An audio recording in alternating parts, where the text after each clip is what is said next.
occupied zone. The chair is against the wall. The chair is against the wall. John has a long mustache. John has a long mustache. It's 12 o'clock, Americans, another day closer to victory. And for all of you out there on or behind the lines, this is your song.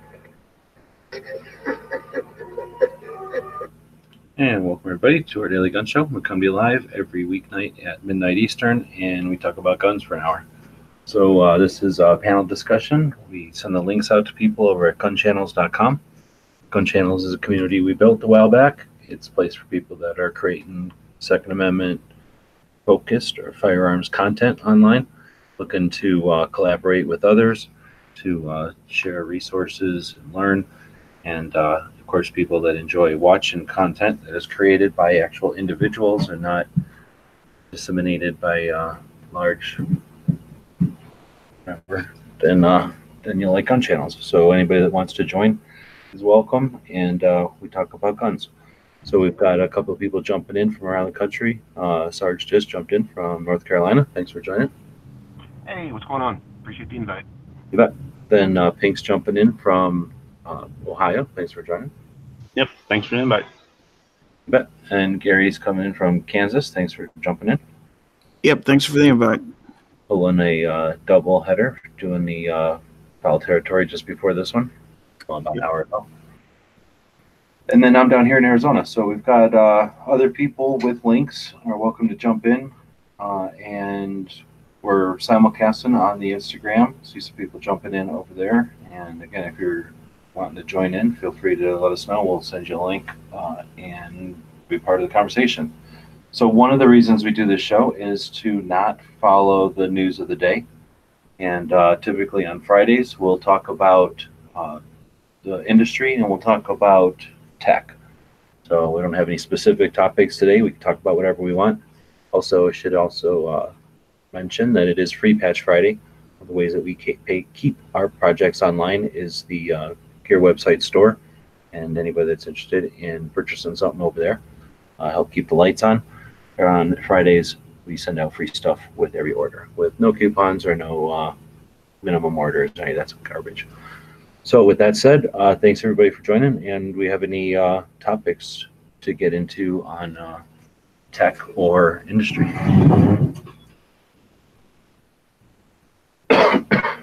So we got that here. My mic. Has anybody been following the ban on the bump stocks through the courts? I know I've been getting emails daily from GOA, so.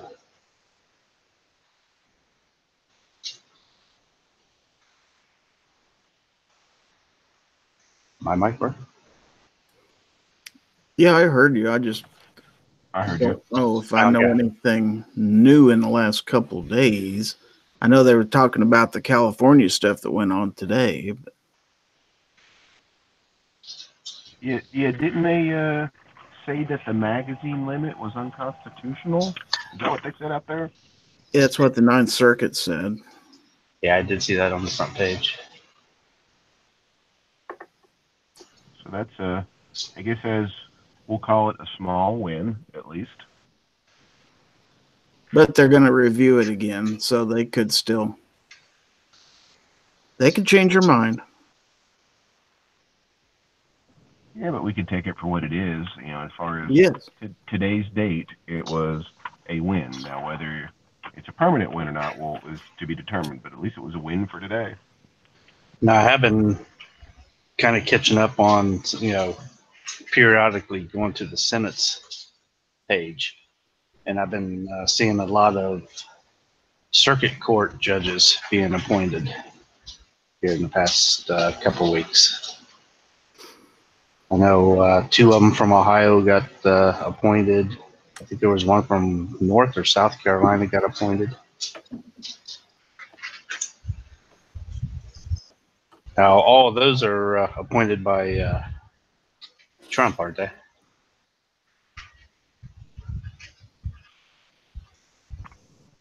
I'm not sure how the circuit courts go. I would think, but I'm just not sure. I think you're correct. Yeah, I'm not sure either. I just know that hopefully they're in the right minds, right side of the aisle to being appointed.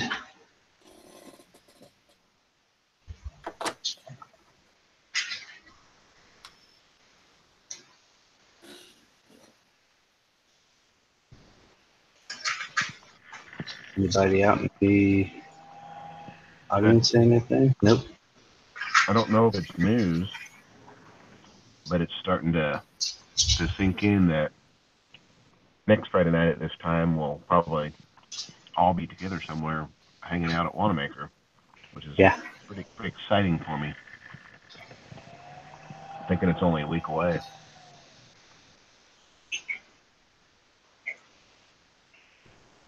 Any other last minute stuff to deal with as far as going to everybody meeting up and hopefully making the best use of time, so it's not just a whole bunch of tremendous effort and cost for people to hang out and chat like we do every night anyway.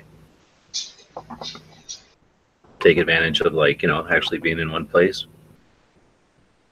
I know that some people's like talking about going to eat or whatever, like any of that kind of stuff being done ahead of time.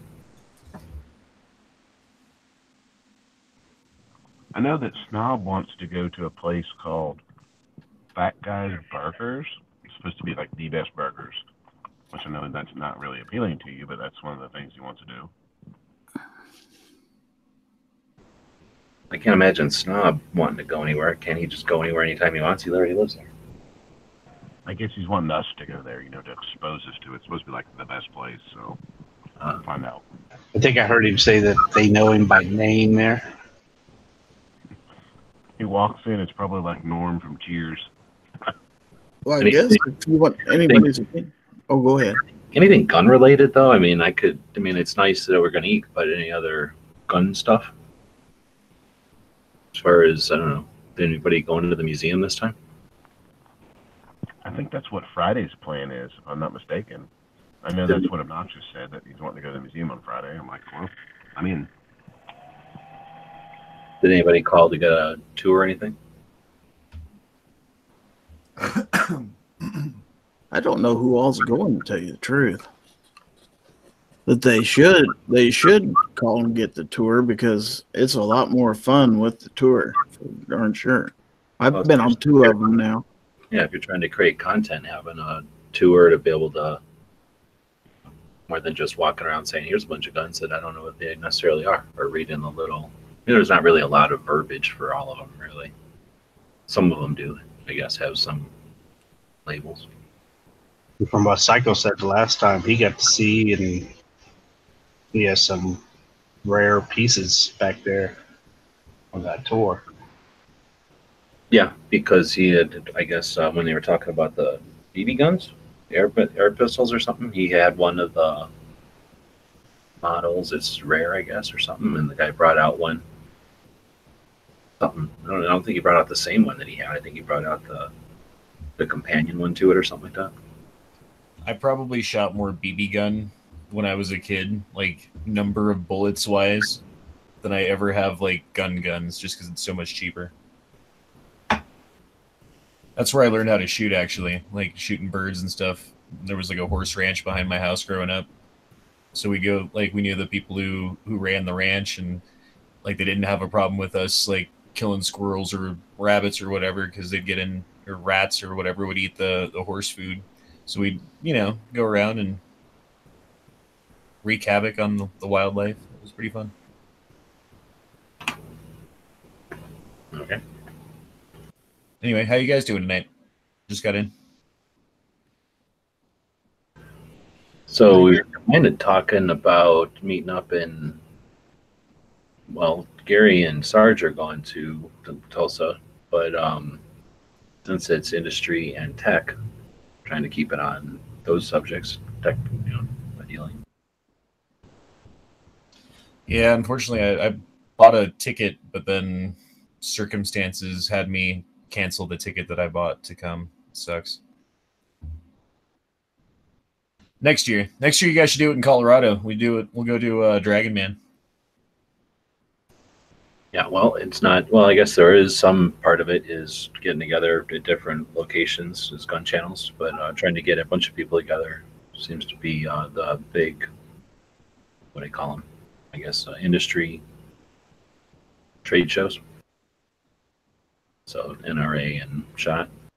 What is it exactly that you guys are going to see? Is it like a gun museum in Tulsa, or what is it? I guess I didn't know that part. Well, pretty much everybody goes there for the gun show, and then they just happen to have the J.M. Davis Museum in Tulsa also. Nice. Which is it like a pretty huge gun show there, or what? It's the world's largest free, or I guess the free world's largest gun show, and continually growing. Next year, I guess, man. Next year. They have it twice a year. Yep. Well, I'm saying like it would be cool to go to. I get it, but it'd be cooler to go with like a bunch of buddies or whatever that you talk to online. You know what I mean? Yeah, for like friends there that you could meet up with and talk to and have drinks with and check stuff out. Like that sounds really fun, and I'm jealous that you guys get to do that, and I don't. This year.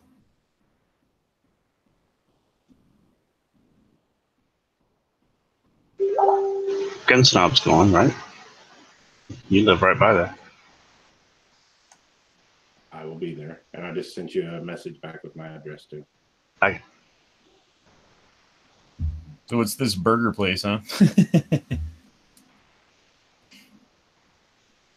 A good burger place. If you like greasy, nasty, greasy burgers that are awesome.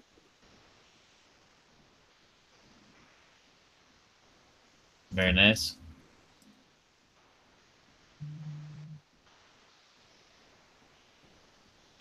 So I was just reading an article talking from the Pacific Standard. I posted it in the YouTube chat, talking about the most effective gun control laws target who buys guns, not which guns they buy. New research suggests that state-level regulations include universal background checks have an appreciable effect on lowering homicide rates. And it goes on.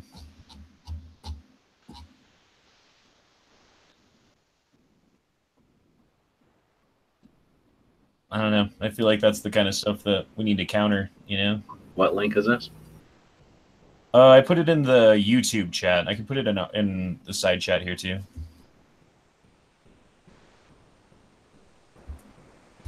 There you go.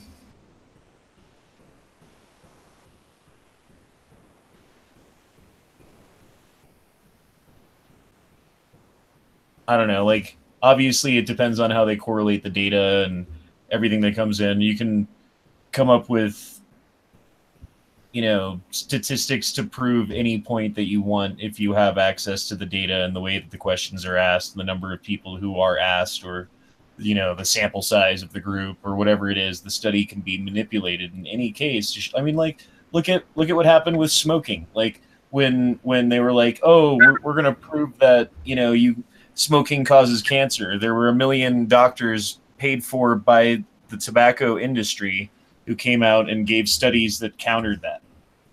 And so for years, people didn't think that smoking gave you cancer.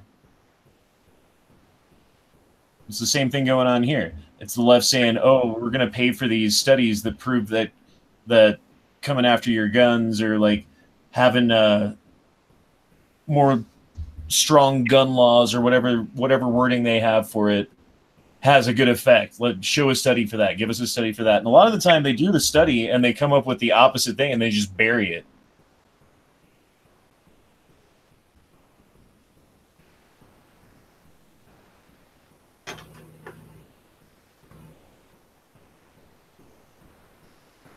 Well, we got nothing but dead air tonight, so I don't know what's going on. We got 6 people in here. I was trying to find my mute button. So in other news, I did get my press credentials approved today from NRA, so that made me happy. After Clover finally gave me the proper email address to get a hold of her.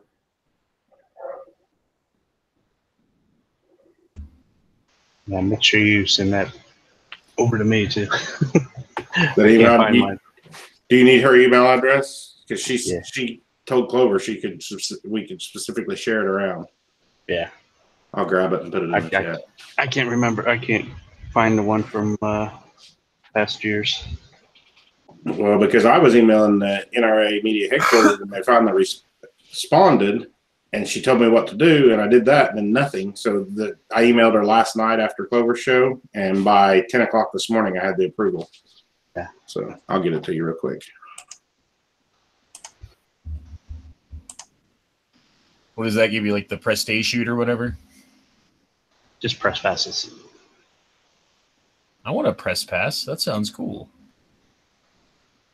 Damn it, you guys are making me jealous tonight. You're going to Tulsa, you get to hang out, you get burgers at some greasy place. Don't get to do anything, dude. People are efforting quite a bit in order to create projects or channels or whatever they're doing, and then they're putting consistent effort into it, and then they're applying for press credentials and earning them.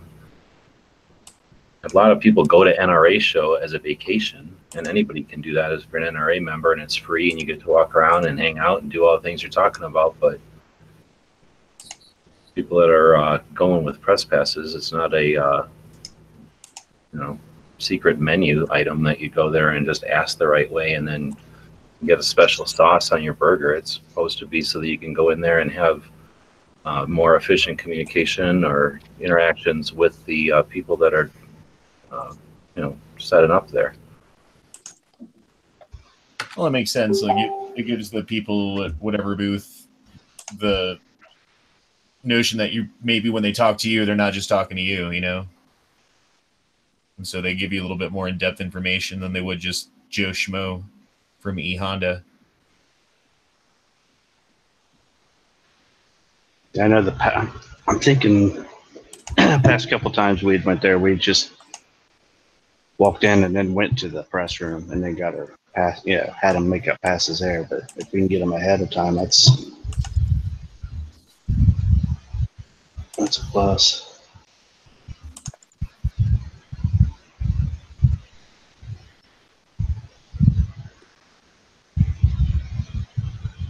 Well, good evening. What's up, Patriot? It's just been just a whirlwind of a week. So I'm just trying to catch up. You guys seem pretty lively tonight. Talking about Watermaker. Actually, I got a question for you. With the press passes, does anybody put out, kind of make up a, kind of like a lead-in or a flyer that you can pass, to a booth or people that you're going to talk to, kind of give them a rundown of, who you are, what you are, not just a little tag that says press? No, it's not really necessary. There's not, depending on what you're talking about when you're talking to people at shows, there's not that much time and there's not that much questioning. Okay. They understand what the press is. Okay. We've been doing it for a while, and I don't know if anybody's had any issues with someone not understanding, but at this point, not very few people even, are requiring to see the press pass. Like, people are comfortable and understand what photographs are and stuff. Sweet.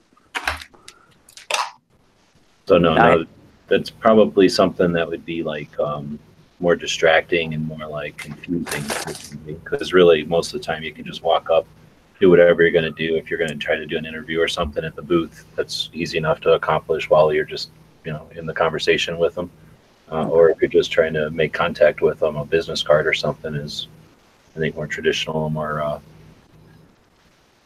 convenient, because they can put that in their wallet or pocket or whatever. Something large, probably going to get misplaced. All right.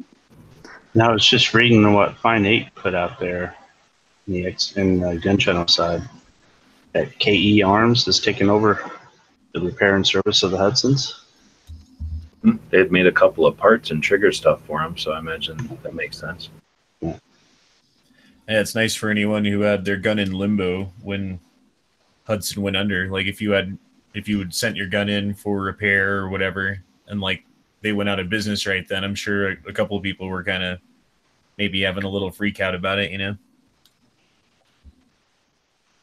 Now, would anybody be interested in buying one of the Hudsons since they went under?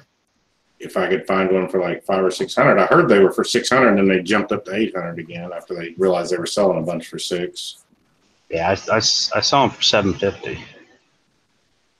I'm sure whatever price they are now is the cheapest that they will ever be. Whatever it is right now. Because they're not going to make it anymore. That's one thing I've decided. Like, every gun that I buy from here on, because I already have every, like, tactical whiz-bang, whatever thing that you might want. But every gun that I buy from here on is going to be something that's not made anymore. Like an SKS or something, you know?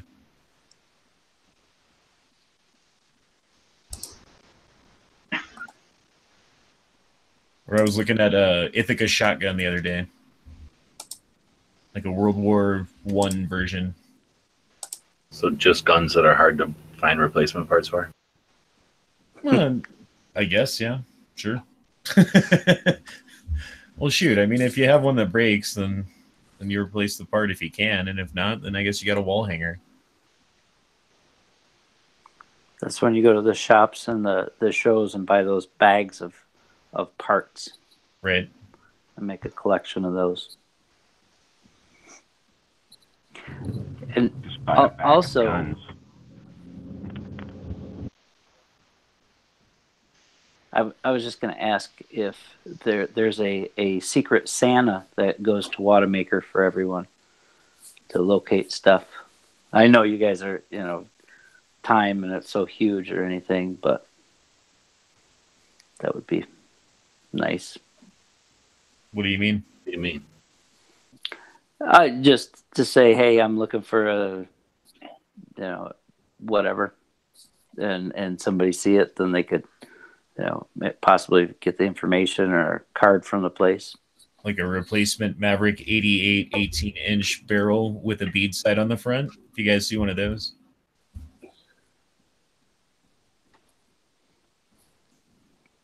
Yeah, that's a great idea. Let's make a list, but make a page on gun websites, like things to look out for. That'd be cool. Gun Websites is a YouTube channel, and a series of websites. Gun Channels is a community that you're probably referring to. I'm sure. Right. I'm sorry, man. You're right. I get walk around, and somebody's going to walk around the show. You're talking the largest gun show in the country, probably the largest gun show on the planet, and 4,000 tables. So it's possible for someone to be aware of what somebody's looking for, but I don't think it is possible to map out where everything might even be. And then, I mean, it would definitely, even if you did somehow know pretty much, you were just familiar enough with the show to know pretty much where the tables are, the people that might have the items, it would be difficult to just get to all of them and have the conversations to find the parts. It's the scale is almost too large to do that. And then the other problem would be, let's say it was something like a lever action part or a M1 carbine or some common-ish gun. Then there'd be, I mean, you could probably take all the people that have M1 carbines and fill an entire gun show, a normal gun show, with just people that have M1 carbine stuff at their table, right? Yeah. Well,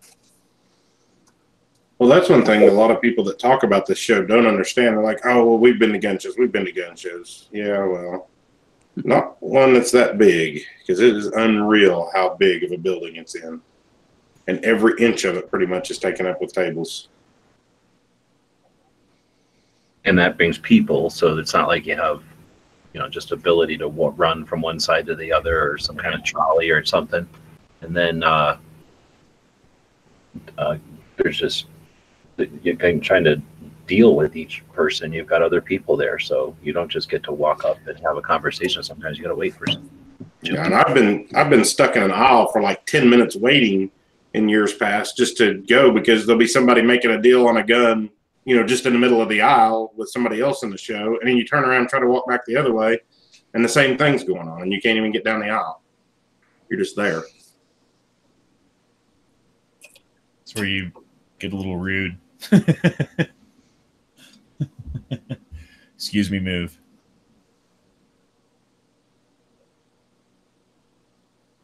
Now we have that entirely full room, and no one's saying anything. So we got Denver jumping in from Utah. We got Ghost jumping in from Arkansas. Anna jumped in from Denver. Midnight's in here from Pennsylvania.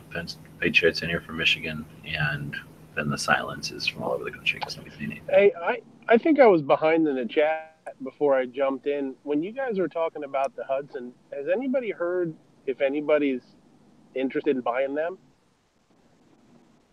I'd like to see. I mean, that'd be pretty cool to see somebody pick them up. Well, I heard they have between $10 and $50 million worth of debt and $50,000 worth of assets. That's pretty upside down. Yeah, I don't think anyone would buy their company as it is, but maybe a few years down the line, a different company will come along and buy the name and the rights to whatever, logo or whatever. I mean, if if Hudson has such a strong name in 5 years that someone would want to buy it, I don't know. I think they'll be completely forgot about. Right. I mean, it'd be neat if somebody could at least buy the patent. Well, it's not like Springfield, or Rock Island or whatever. I think it'd be a lot different if the gun didn't have flaws. Bad rep, yeah. A seasoned, well-produced, gun that is known to be well-made. If someone would, but you're talking about a big, big if there. Did they make any other guns other than the H9? H9A was the aluminum frame version. Just the two? Well, that was the one that they were talking about coming out with. I don't know if it actually ever even and full production, did it? According to Forgotten Weapons, when he was talking about it, Ian, he was saying that, according to him, that was potentially one of the things that led to the death of Hudson, was the fact that they were like, oh, well, we have the H9, but we have the H9 aluminum frame coming out. And so a bunch of people were like, well, maybe I'll wait for the new one to come out, and I won't. So that a bunch of the sales that they would have gotten were delayed until they got the new gun produced, but they didn't have any money coming in because they weren't having the sales, and now they're out. See, I like the steel frame better than the aluminum because I shot it better than the new aluminum frame. Well, in a small company like that coming out with two different guns versus like Smith & Wesson doing it, like Smith & Wesson could make 1,000 of a gun as a gamble, as just like a experiment to see how it goes. And then if it fails, they just trash it. Like, I'm not saying they don't care, like they want it to do well, but it's not like it's going to wreck the whole company, They can withstand it. Right. I mean, they've got enough different products and sales in different markets from different things that if they lose a little bit of money on a project, they don't like it, and it's bad for business, and they don't want that to happen, but it's not going to sink them, I get a couple of those in a row maybe, but like one hopefully wouldn't do too much damage. Someone have that number of how much Hudson was in debt again? What's that? Did someone throw out a number earlier for Hudson about how much they were in debt? I just heard they were in debt somewhere between 10 and 50 million. There's a big difference there. 10 and 50 million. Okay, so let's take the low number of that, 10 million. Okay. So even though they had two models, it's basically one gun, right? So R&D, right? R&D, advertising, promotion, setting up tooling and everything like that. So they're in debt 10 million. Not, that doesn't count any money that he just, any capital he had that he invested, into that, right? So that doesn't include that. So let's just take 10 million for one gun. So even if Smith & Wesson was to set up and produce 1,000 of one gun and it becomes a failure, you are still looking at numbers like $10 million loss for that 1,000 guns. Like, those are the kind of numbers you're looking at for, to actually make something production. So and it's probably well over 10 million. It's probably closer to like the 40, 50 million range. That's probably a way closer number. Well, a company like Smith & Wesson already has people that they're paying to design things like that. Sure, it costs them money to put them on a project, but like they were already there. They didn't have to go out and find them and hire them, and and then they already have tooling for most of the stuff that they're going to do. So they don't have to like go out and buy machinery and hire people and train them and go through a process. Like they just have it down, So a lot of that $50 million is sure, some of it's research and development, but a lot of it's setting up a factory and getting people in there and paying insurance and getting licensing and getting, going through all those hurdles. Well, I also heard they had a $2 million indoor range at their facility they built. So yeah, and they're run by idiots too, apparently. Okay. Well, I mean, sure, have a shooting range, but don't spend $2 million on it. Like that's a little bit overboard, especially for a small company. Like you don't have that kind of capital unless you're like Pablo Escobar spending money. Yeah, but if you're gonna have crazy, if you're gonna have an indoor range nowadays, though, you have to have the ventilation for it too. So I mean, the ventilation that you have to put in indoor ranges nowadays is like crazy expensive. But why would they need an indoor range when they have one gun? Well, I don't know. I guess it depends on where the factory is. Well, my gun store that I go to built an indoor range, and I'm pretty sure it didn't cost them $2 million. I mean, I'm sure it wasn't cheap, but I'm sure it wasn't the size of what they're doing, because they probably had their manufacturing. They probably had the $2 million was probably the entire building, not just the range. It was the entire building, because I mean, there's no way anyone's going to spend $2 million. So it's probably the entire building that has their offices, their machining, everything else. It's probably the property itself. $2 million building. See, exactly. So it's that not just like an indoor range. Hold on, let me look this up.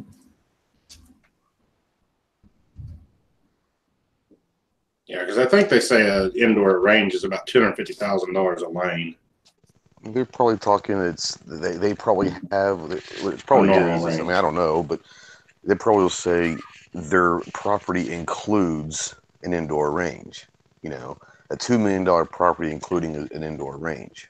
I don't know. I'm just saying that seems more likely that they would spend $2 million on an entire, building with offices, machining, testing facilities, and an indoor range. I don't remember where I read it. I wish I did, but the way it was worded in that, of course, it was just, an article, so who knows who wrote it or whatever, but they said it was a $2 million range is how they worded it. But, like I said, I don't. Oh, I'm not saying that you didn't read that. I'm just saying it would make more sense. Like I said, I don't know how reliable it was, because I don't even remember where I read it.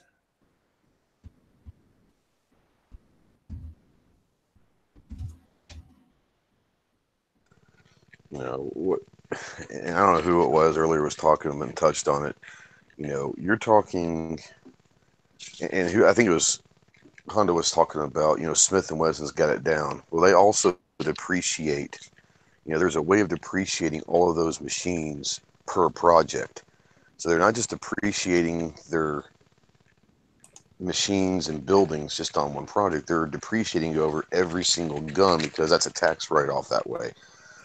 When you talk about Hudson, and they have, like you said, one product, one design, all of that goes under that one project. And they can't defer the depreciation over years and years and years, because there's only one product. So they have to put it all under one. Unfortunately, that's where you start getting debt, is you have one product, one R&D, one marketing tool. All of this is under just one project. And yeah, it's going to rack up money here pretty quickly. But just to do a design in itself is $1 million. That's before you even start actually producing it. That's just the mold and the initial markups of it. It's probably a 7-figure project here. Think about Hudson's marketing, though. When they came out, they were spending a fortune on marketing. Well, they had to, because they were new. No one knew who they were. They had to do that. Oh, yeah. I don't know. I think they could have spent a lot less, because there was enough interest in the firearm itself within our community, just because it's a interesting gun. It's like an integrally suppressed, like different baffle changing, like awesome little handgun that you can have. It's not integrally suppressed. You're thinking of the Maxim 9. Maxim from Silencer Co. This thing was the it just had a different bore axis and put the spring way down below for some reason. It was supposed to be a Glock 1911 baby.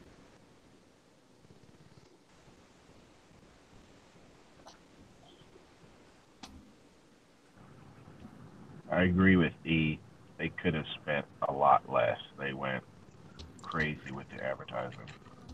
They could have spent less on the guy that dissed me at SHOT Show and let some guy from like Japan go first. Right. I tell you what, their biggest problem is I think that yes, they probably could have spent less, but they had to make a splash. They had to put all their marbles into one because that's all they had. The bad thing is there were quick design flaws. There were people out there very quickly making fun of this gun because it was malfunctioning. Had they not had those initial problems and it was actually a pretty good design, we'd be sitting here right now saying that Hudson's going to be one of the big companies coming up because they're innovative. You know, it's amazing what 6 months of R&D can do. The same thing with the Sky.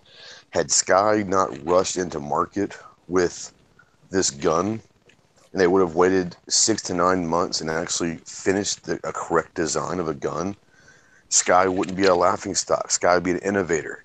Same thing with Hudson. Had Hudson not rushed the design to get to SHOT Show and maybe waited till NRA or maybe the next year's SHOT Show, we could be sitting here going, Hudson's the next big deal, and they're huge now. It could be interesting to see what 6 months can do for design. Well, I've never shot a Hudson, but I held one and played with it in NRA, and I didn't feel like it was a $1,200 gun to me. If it was an $800 gun, that'd be one thing, but they were $1,200 guns. That I seemed like it was overpriced to me for what it was. Well, there are people who spend $3,000 for a Python. Oh, I know.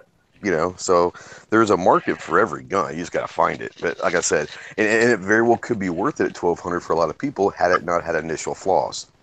Well, I don't know. I wouldn't pay for it. I think they were $3,000 Python is historic. Like that's. Well, I know that. I'm just saying people do spend that kind of money on guns. It's just when you have a gun that's got all this hype, and then very quickly it's been proven to be a bad design flaw.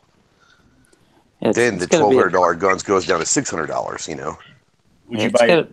Would you buy a zip gun, even though it's like completely design flawed and it's got a bolt made out of plastic, and they tout it as being the same design as a 1022 in the action, but when you take it apart, you're like, yeah, that's a lie. Nobody touted it as that. What are you talking about? It because it uses the magazine. Well, that's what I specifically remember hearing. Iraq veteran 8888 when it first came out said, "Yeah, it's got the same action on the inside as a 1022." Blah blah blah blah blah. Amazing. Well, when I interviewed the guy at SHOT Show when it came out, he didn't say anything about that. Anyway, it's a fine gun. I would definitely buy it.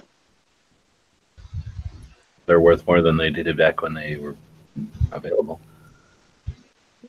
One of the things with Hudson, though, is the balance between taking the time to do all the R&D, but that also waiting that extra time is costing them money. So, exactly. That's why they had to release it. Yeah, it would have been great to have them wait until things were running right, but.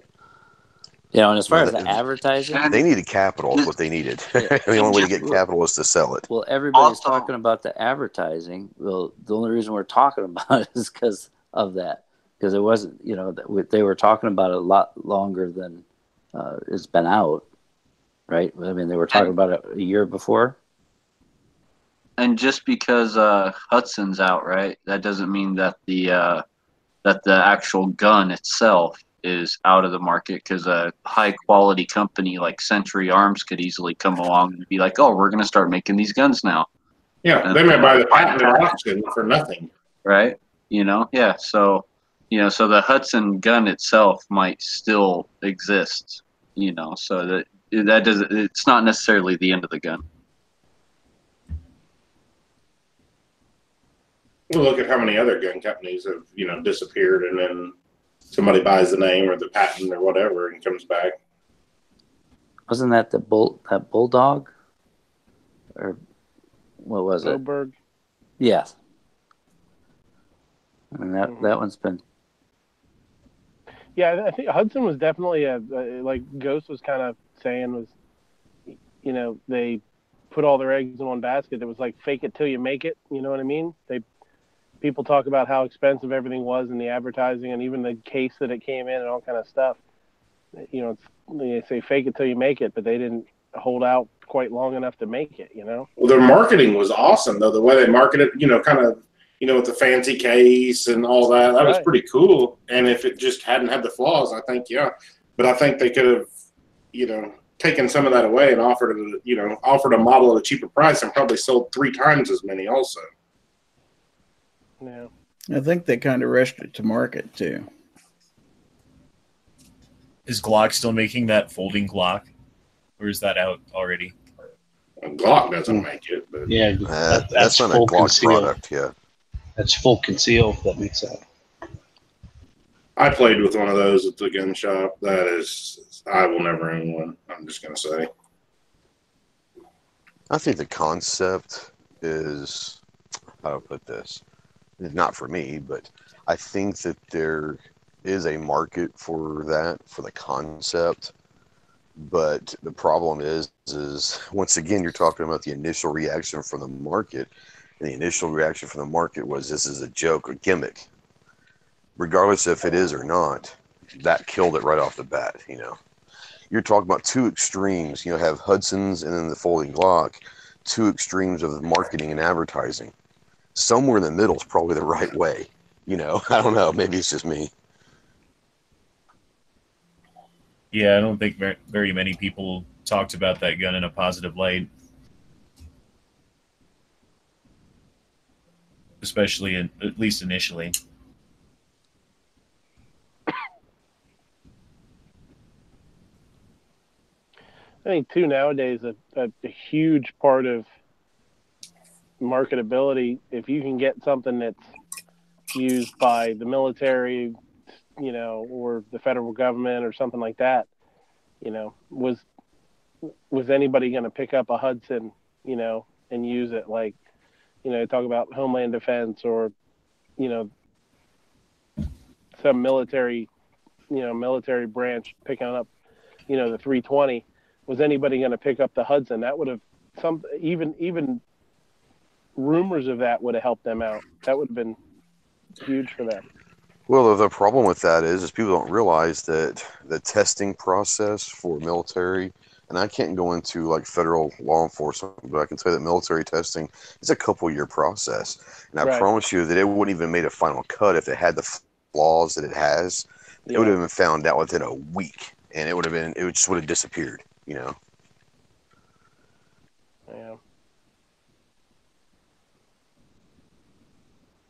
You're talking about military contracts, so you're talking mega contracts. So I mean, anyone that gets a military contract is going to be set in stone.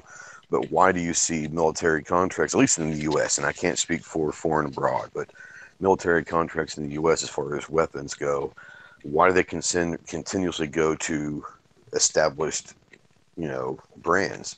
Because they know the infrastructure is there. They're not going anywhere. If there is a problem, the company's not going to fold because of one mistake. They're going to be able to fix whatever it is. They're going to have the infrastructure in place to absorb whatever backlash is. SIG P320, when it first came out to the military, did not do well. A lot of the operators did not like it. Obviously, it found out about the drop test. Well, guess what happened? SIG, being a big enough company, was able to absorb that, fix it, and it's okay now.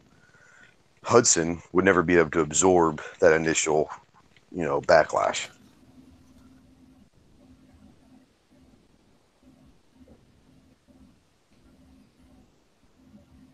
My question, everybody, is why in the hell does the U.S. government, and I know that SIG and Glock and all these companies have presence in America, and a lot of their guns are made here in America, but why couldn't they go with an American company? Why couldn't they say we're going to go with we want Ruger, we want Colt, we want Springfield, and we want Smith & Wesson to come with, designs to be tested. I don't understand that. I understand that I love the way the Glocks are. They're dependable as hell. I'm not a SIG guy, but they're dependable as hell. But you would think that the American government would sit there and say, surely Smith & Wesson can come up with a freaking awesome gun for that. How about the M&P's a pretty damn good gun? You know, I just don't understand that. That's what I was just gonna say. Isn't that the whole idea of the M&Ps? You know. Well, did Smith or Ruger even enter one in? They had to have. I mean, the M&P 2.0, the M&P 2.0 was designed for the military testing procedure initially. Yeah. I've never heard anything. I've never heard anything about it as far as why it didn't do well. If it didn't do, I mean, obviously it didn't do well, but why it didn't, I don't know. I never heard anything. I'd be interested to hear that. Yeah, because they offer the M&P with a manual safety too on in. Mm-hmm. Already.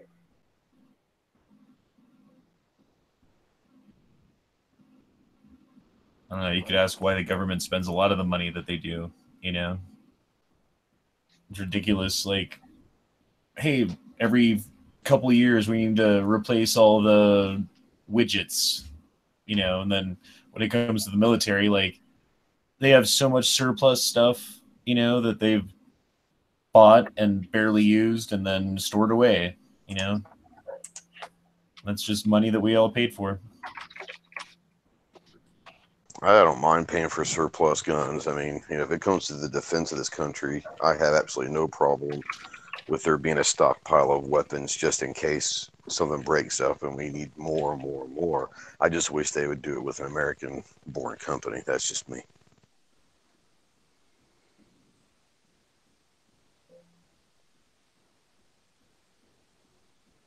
You don't think that Colt has the capabilities of coming up with a badass gun if they wanted to? Ruger. I mean, there's some awesome companies in this country that could come up with some sweet stuff. I mean, when I was in the M16A2 was a Colt, so we know that Colt can come up with some pretty badass designs. You know. Well, I mean, Colt has one. It's just that only 1% of the population can shoot it. Right. You got the 10 millimeter Delta Elite, but not everybody can shoot that. All they can shoot is the 9 millimeter. Right. And I've heard Colt. What I'm saying is Colt could design whatever the government was looking at, whatever the parameters the government set forward. Colt could design it. Springfield could design it. Ruger could design it. Smith & Wesson could design it. I just wish they say, hey, we're going to keep it within the family, American-born companies. Here's our parameters. You guys go nuts. We'll see you in a year or so. So now, do you think that shows that maybe there's not quite as much money in it than you would think? Because I mean, there's plenty of money in it. If it's the cash cow that we think it is to get a military contract, why aren't they? Well, let me ask you this. It's not that the military contract's going to bring in all of the money that company is looking for. What's going to happen is now they make the civilian model of same gun, and that's what they sell a shit ton of, I don't know. That would be the theory, but is anybody buying a SIG? I know a lot. I personally don't, but I mean, I know they sold a shit ton of P320s in the last couple of years. I don't personally like SIG, but I know they sold a bunch of them. I don't know if it's because of the military contract or not. I don't know. I think they sell some for sure. And I think that when Glock first did it with police, that worked. And when Beretta first did it with military, that worked. But now you ask 20 people what gun they like, and you're going to get 40 answers. Like, nobody buys anything. I mean, I guess the other thing is people are buying more than one gun. So I guess it's not like they have to win. Every shooter's like, go-to gun. As long as they buy one, they don't care if you put it in the safe or if you shoot it. Yeah, I mean, I would agree with that, and I'm just, I think that there's from a business standpoint, it makes perfect sense though, because now you're able to take the same manufacturing, I don't know what you'd call it, but I mean, the whole manufacturing process of that military gun, and now you're able to spread it over the military and a civilian market to where you can make your books, cake the books a little bit to where you're spreading it out over two different models, which is the same model. But I think more importantly is I think there are a lot of tactical guys out there that would buy whatever the military is using because they want to be that guy. I don't know. That's just me. I don't know. there's a lot of retired military too that like to carry what they used to carry. That's true. You know, People I mean, they're like, give me whatever the Army's using. exactly. See, you know, and everyone knows that my favorite handgun's the 92, because that's the first handgun I ever shot was the M9 in the Marines. And a lot of people hate the M9 or the 92, hate it. But for me, I love it because that's what got me interested into firearms. So, I mean, I have a sentimental spot for the 92, you know. See, that's where I fall. I have no use for the 92. I've shot one several times and just don't like it any way, shape, or form personally. But, you know, everybody's got their own preference. Yeah. Which is why they make more than one gun. That's what G said. 40 people likes 40 different guns, and they have different reasons for liking those guns. Well, no, I said 20 people are going to have 40 different guns because they're, you know, people are going to have all kinds of crazy ideas. But here's why you don't want to own one of these crazy 19 or 92s. So first, that's why you don't have a knife, because it's stupid. Somebody says jab you with your own knife. But did you see what happened right there? We're going to change the speed up to, how do you change the speed? We're going to drop it down to quarter speed. So what we're looking at is a movie called From Paris with Love. So this is John Travolta, some kind of guy, and they're in Europe. I don't know where they are.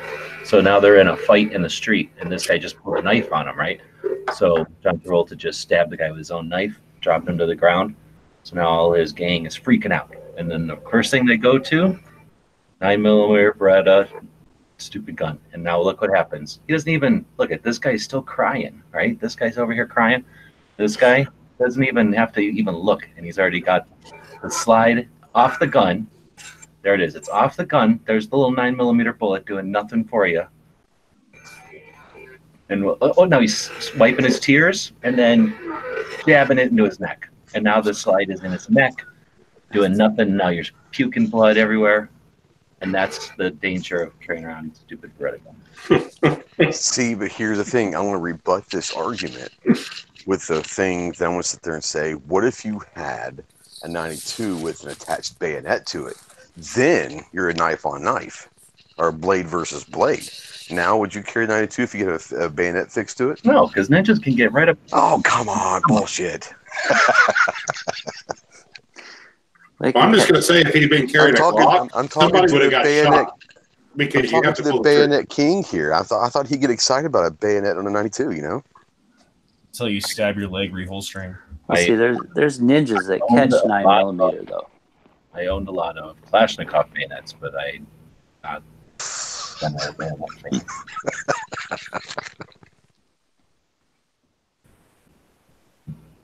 And see the fact that you're using your argument as a Travolta movie, that just destroys it right there. I mean, ordinarily I'd agree with you, but that is a really good movie. So who all has seen From Paris with Love? Dead Horse? Yes.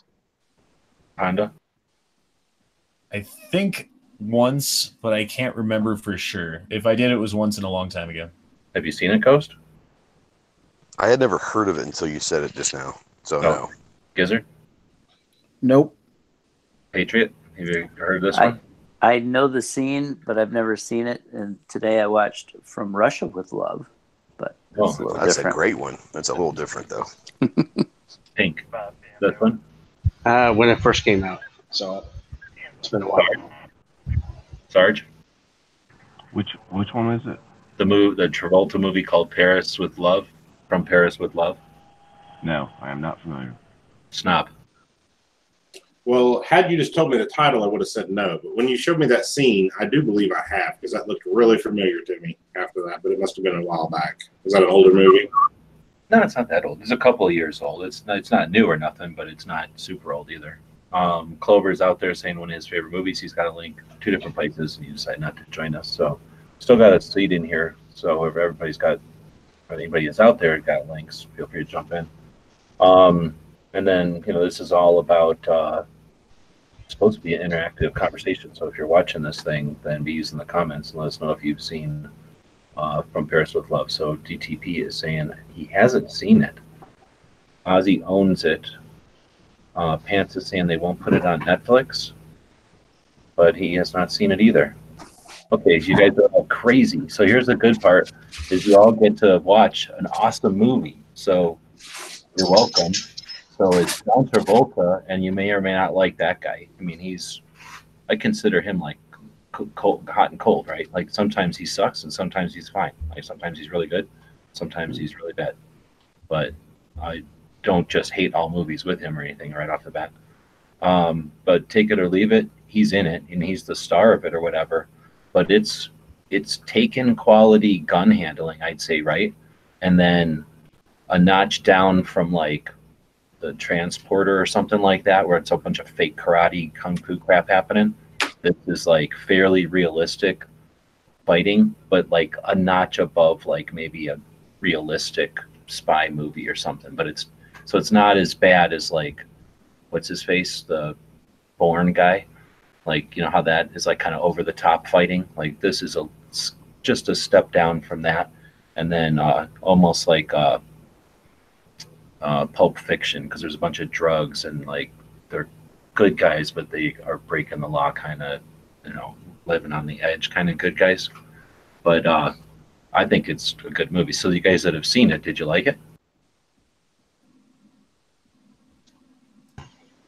Yeah, I thought it was all right. Yeah, from what I remember, yeah. Yeah, I mean, I like I said, I have a vague memory of watching it and liking it if I did, but I shouldn't say I don't know.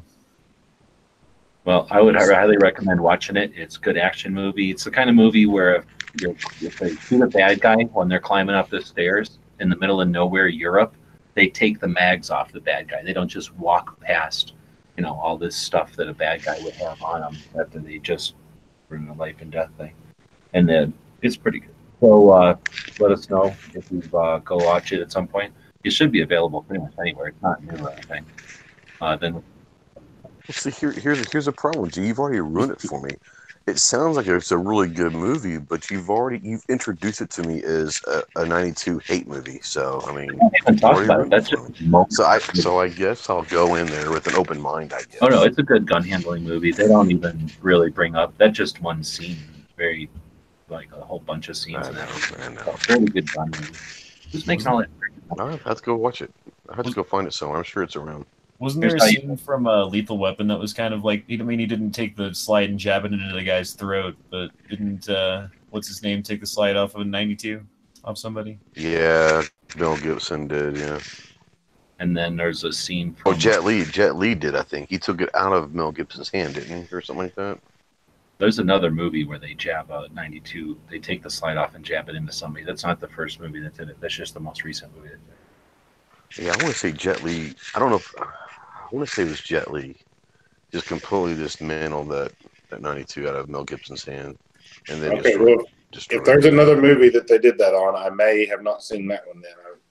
If it was in one of those. Yeah, this was back in the late 80s, early 90s. Yeah. It was in the early 90s, I think. I posted it in the site chat. It was the documentary Lethal Weapon 4. How hard would you have to jab a slide into someone's neck to, like, do that, I wonder? It's not like shredded slide is super sharp. It's one of the sharpest slides ever made. Oh, okay. See, there's a point right there that it's the slide itself is a deadly weapon. So, gee, there you go. You don't need a bayonet.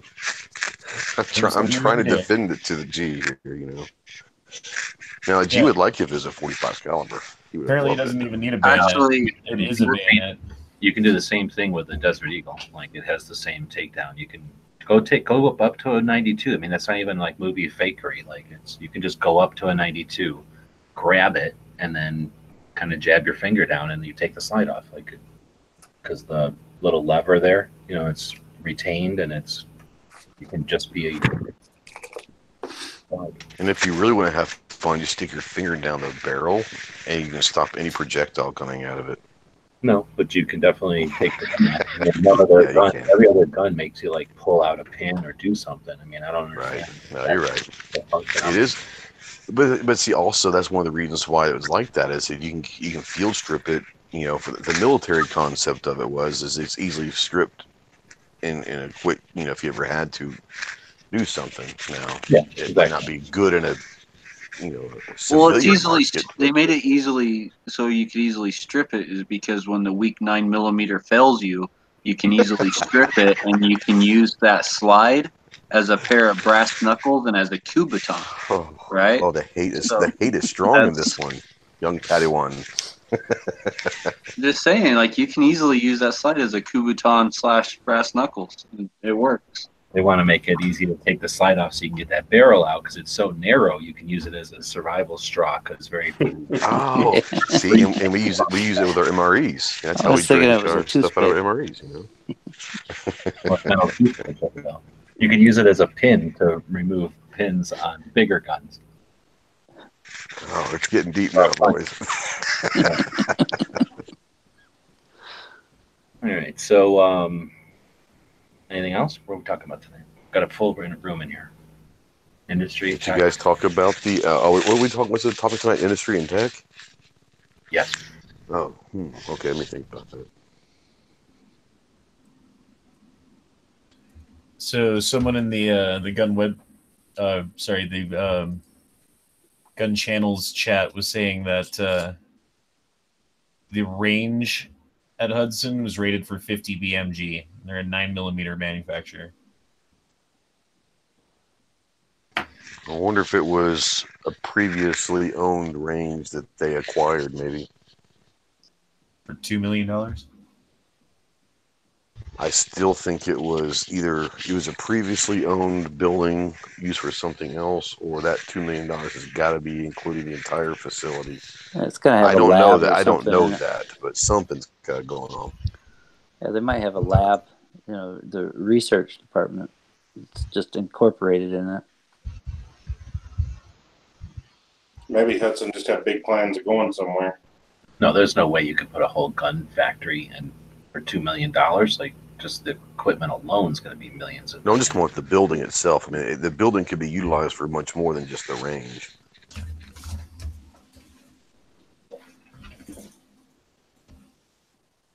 Or was it in Hudson? In Houston? What's that? Do what? In Texas, right? Where were they? Tempe. Tempe, Texas. I thought. Yeah, Tempe, Texas. Tempe, Texas. Temple? Temple, Temple, Texas. Temple, yeah. I'll say Tempe's in Arizona. Yeah, Temple's down there. It's by Colleen. By Colleen, yeah. Would it be southeast South of of Waco. Dallas? That's south of Waco. Yeah, southeast. I think so. Yeah.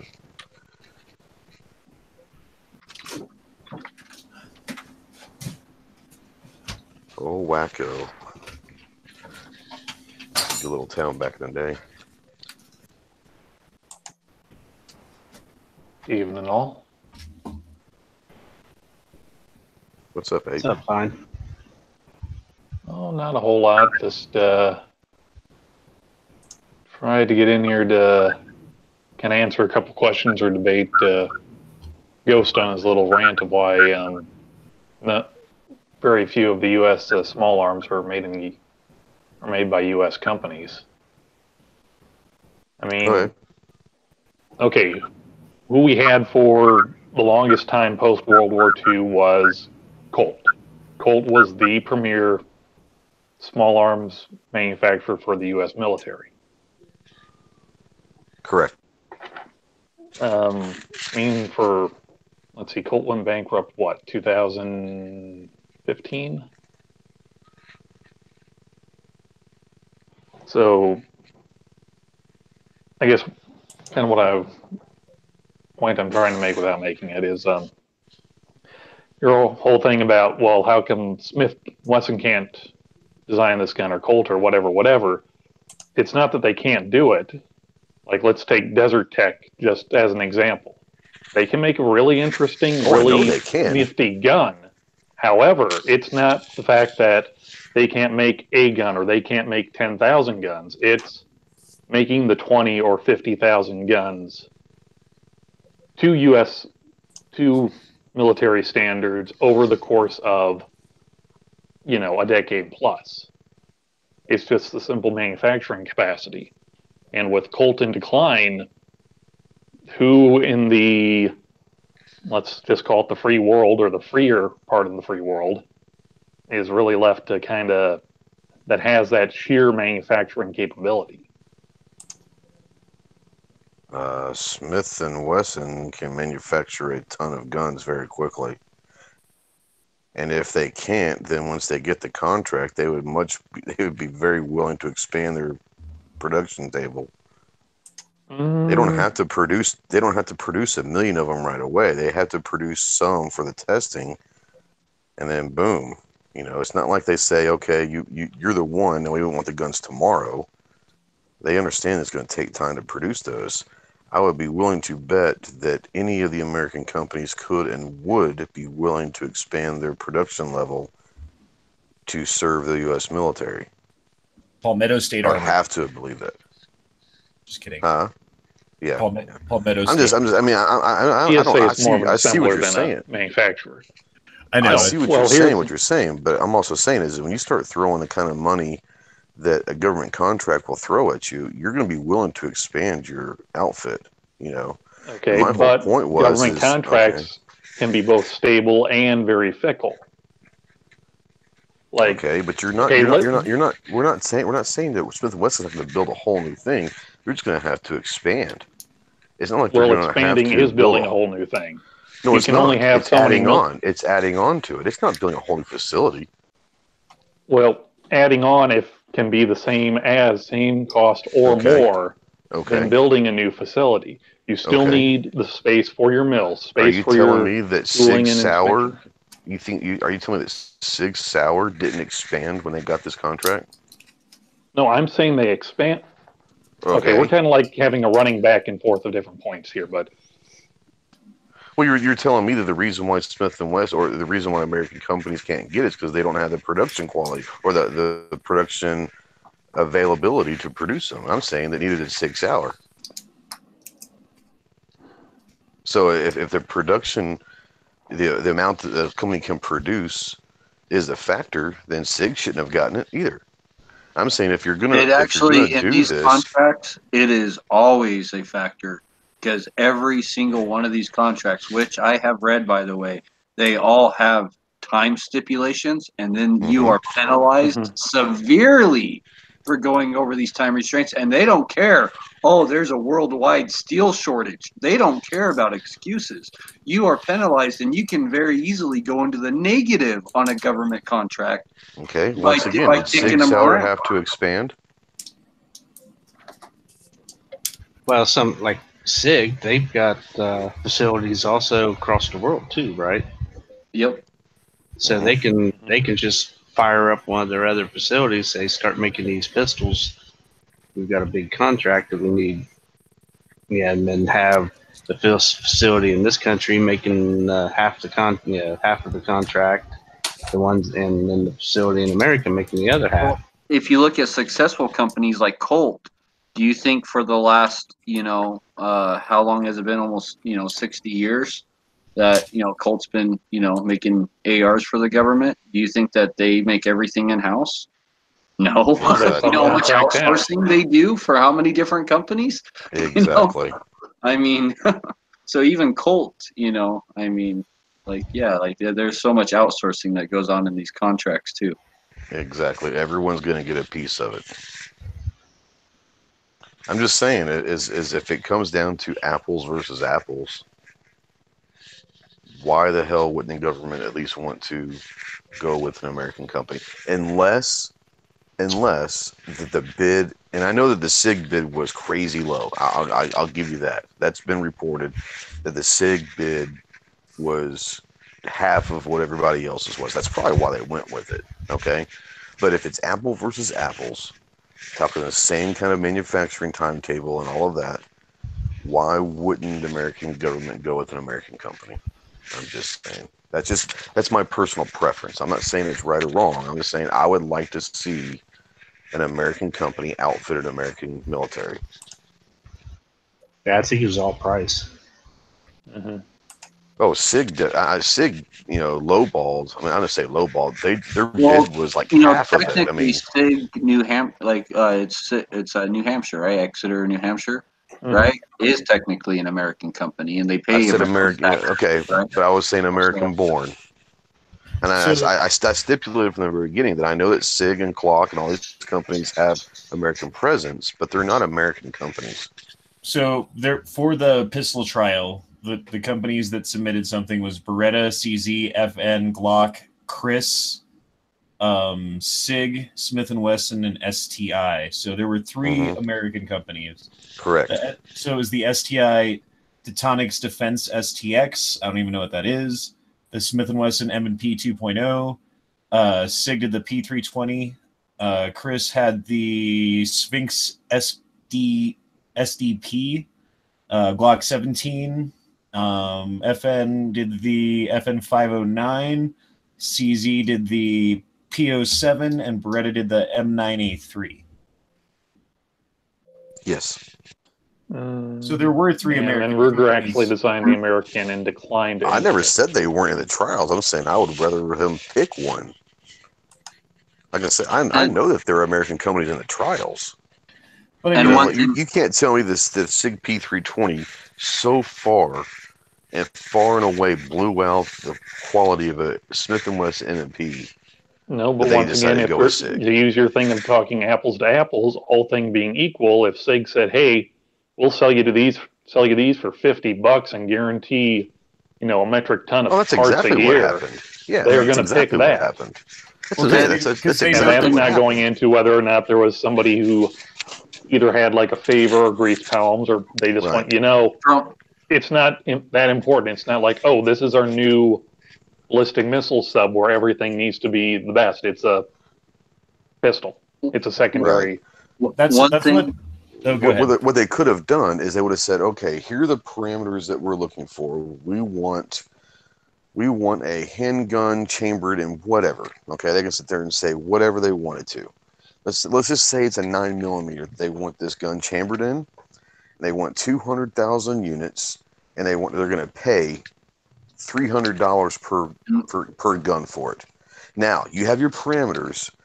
Go with it and bring me the gun. One thing I want to say is Sig was actually super smart, because if you follow any kind of patterns or trends, and you look at like previous guns like the 1911 or the Beretta 92, Sig basically bid this contract at cost, so they're not making a dime off of it, because they know that once they get the guns in there, that for the next 20, 30, 40 years, just the maintenance contracts, they're going to make money in the long run, is what I'm trying to say. On the civilian market. Yeah, I was going to say. Well, I'm not even talking civilian market. Well, I'm talking from a government contract standpoint. They will end up making money off the government. Trust me, they will. But I mean, they're looking long term, having these guns in service that 20, 30, 40 years, just like the 92 FS, or even probably not as long as the 1911, but they're looking long term, right? So they're making money down the road. So they basically bid this contract at cost. That's what I'm told. And that's what I've been told by a couple people, is that they bid this contract at cost. That's why it's half the price of everyone else. Oh, I'm sure it is.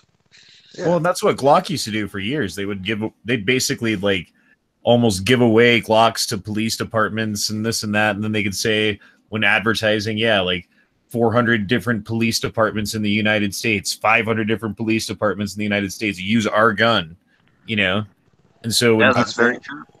I think G has the book. And I think what they also did is they say, well, we'll take away we'll give you these Glocks and we'll take your Smith and Wessons, and then they go sell a Smith and Wessons to recoup some of the money. Is that correct, G, or something like that?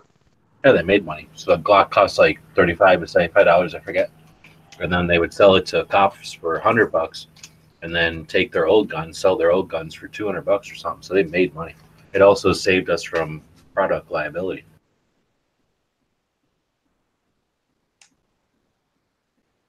Old man Gaston was pretty damn smart.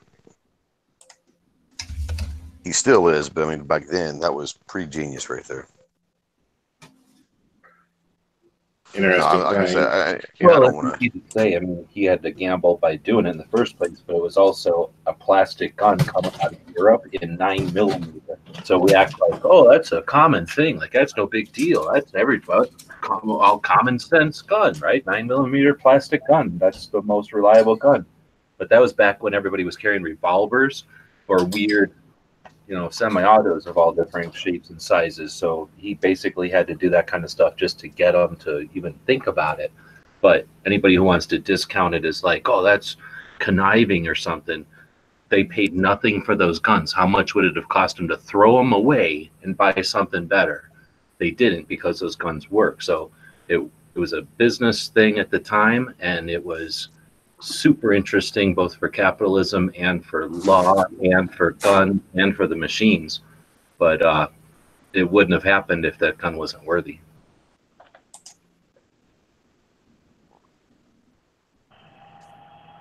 So they pretty much gave away the first ones to get them out there in the market to law enforcement. Is that what you're saying? Well, they basically gave the. I mean, Yeah, they I made heard a the little bit. trading They part. basically gave the I just Glocks didn't hear what the away, cost was. but then made money on the guns that they got from the departments. Yeah, and selling the trade-ins. Exactly. That's a pretty, like you said, it's gutsy, but that was a pretty good way to get them out there. Oh, it was definitely a coup at the time, but I mean, it worked out. If it went the wrong way, we would never know what Glock was. They'd be the Hudson H9 of the 80s. Speaking of Hudson, that's what they should have done. Well, y'all have been talking about that. I've been on Hudson's Facebook page. That is a dumpster fire. They've turned off all their comments on all their threads. But I can only imagine. There's hundreds of people that have their guns at Hudson. Hudson will not respond to them, and they have their guns for repairs. And the ones that did get a response, Hudson told them, well, it's a civil matter. Basically, you're not getting your gun back, sue us. Wow. And, oh, by the way, we're going to declare bankruptcy, so we can't do anything about it anyways. Yeah. We don't have any money for postage to even send it back, so don't ask. Yeah. Well, I mean, if they had my gun, I would be willing to pay the postage to get a broke gun back. Because somebody will start making extractors for them, which was their big downfall. Well, hopefully that company that's taken up the reins as far as servicing them ends up with them and returns them to people, maybe for a fee or whatever. But could you imagine sending your 1100? It's gonna be a nightmare for a while. I couldn't imagine them having my $1,100 or $1,200 gun there, and me thinking, well, I'll never see that money again. I'd be pretty upset, dude. I would be upset. And they tell you it's a civil matter, so there you are. That's like getting robbed.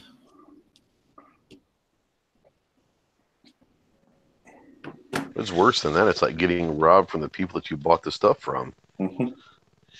It's like Walmart coming and stealing your stuff in the middle of the night after you bought it from them. But their website's still up and their Facebook page is still up. It's like, well, Facebook page doesn't cost them anything to leave it up, and website I'm sure is like a probably a contract, monthly or contracted thing to where it's, you know what, or it could be that the website is part of their assets that's going to be auctioned off to try and get their creditors off their back, or creditors satiated. But I went through there and keeping it up to date, are they? Well, everything I went through there and tried to put in my cart, it says out of stock. Oh yeah, just playing around.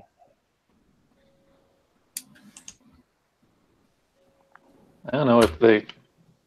I mean, in all honesty, if Hudson, well, yeah, they're going bankrupt, so whoever owns Hudson is probably going to get away with nothing if that does happen. Whoever buys the intellectual property, but like the name or the actual company, would probably then end up with the, I don't know, liability or responsibility of, okay, we've got all these guns to go, or all these guns that were sent in for repair. So,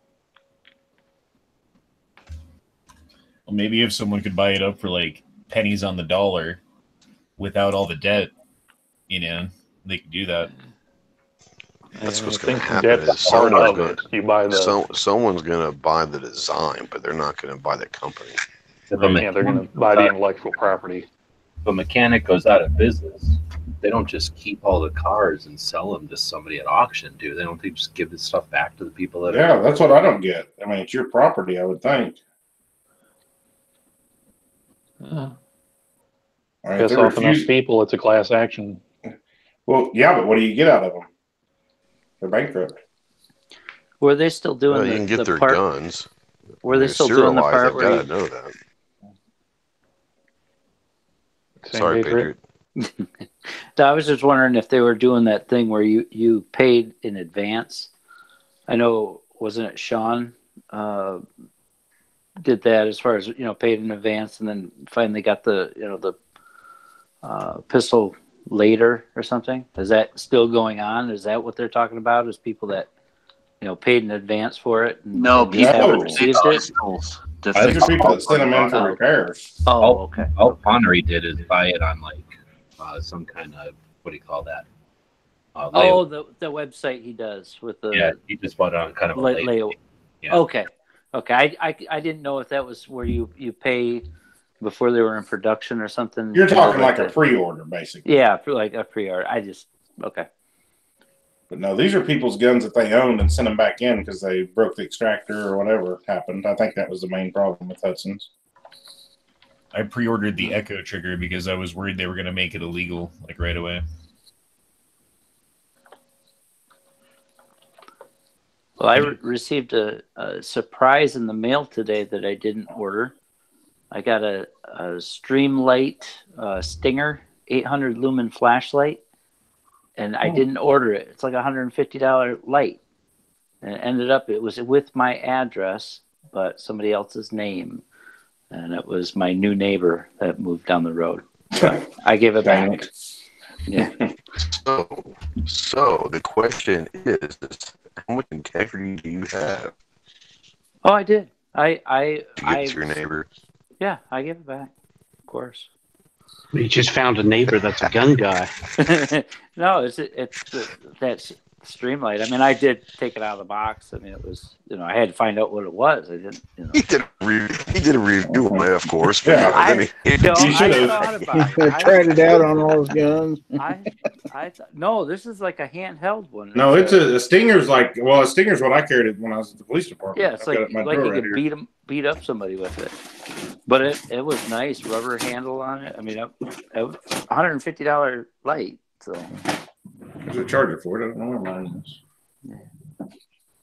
Mine's an old one, and I love that light. Of course, back then it was a great light. Now I don't ever use it because it's dim as crap. So you just found out that your new neighbor is a gun guy, right? Well, yeah, he's an Army guy, retired. So yeah, he's all right. What happened was me he wanted because to order my a $150 flags- light, but didn't want it to come to his house, so his wife would get mad. So he sent it to your address, so you to bring it to her. He said, "Let's send it to the blind guy." What the hell? He's just down the road. He won't even know what it is. That might actually be. Then you bring it down to him. His wife says, "Ain't that awesome? That dude just gave me an awesome present." Yeah, I walked down there.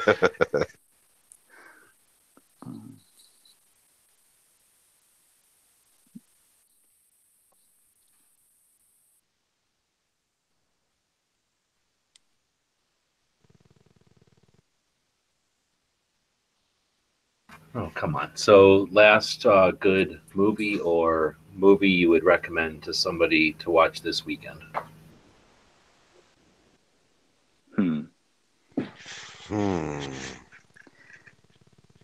Mile 22, really good movie.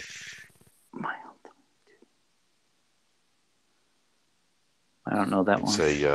It's a Mark Wahlberg. It just came out. It's pretty good.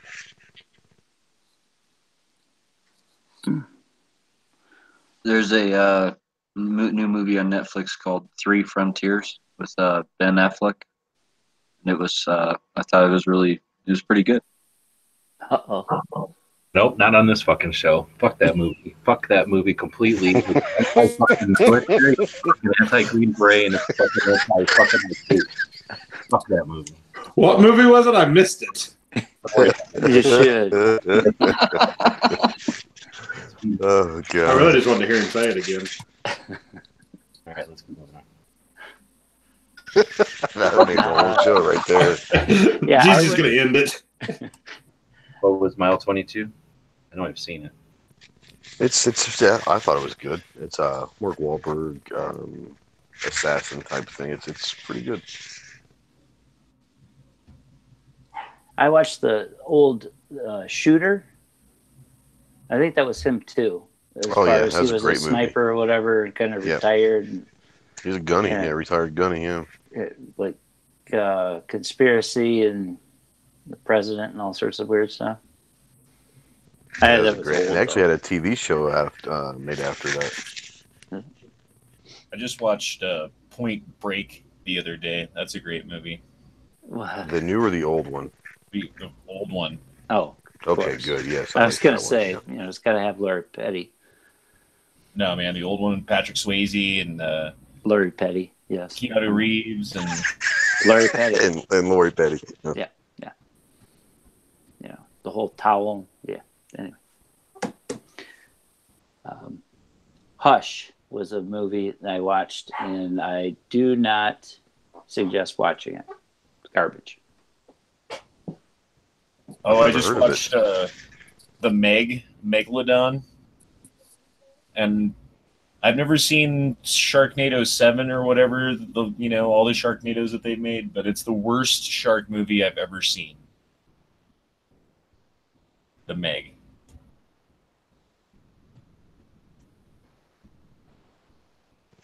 It's not a movie; it's an actual series. But I really enjoyed it. It's like 9 episodes, but maybe even more than that. But it's on Prime Video, Amazon Prime Video, and it's Jack Ryan. I don't know if you guys have that, but if you have Prime Video, and they've got a series. It's a show called Jack Ryan. It's really, really good. All right. Season Well, one's that already one out. wasn't as bad as that other one that was seriously bad because it just was anti-military. But this one, as a Marine, because isn't this Jack Ryan supposed to be a Marine? The part Yes. that bugs me is 2 times. One, when he doesn't take a shot at the guy, because he's in a That is true. But that's part of the plot, though. But yeah, okay. But so like that was bad writing. Like they should have made something else happen so he didn't look like such a chump because he looked like a chump. I agree. And then I the agree. second part is the grenade. Like there's no way you're going to pull the grenade and do all that and then not wing the grenade underneath that giant gap in the door, right? Yeah. Those 2 things are like the only things that really bug me about that show. It's like those were like frustrating to watch because The grenade was definitely tough to watch. And at first, with not taking the shot, I was like, "What the hell?" But then it plays out 6 episodes later as to why that happened. But yeah, you're right. The initial reaction was, "What the hell?"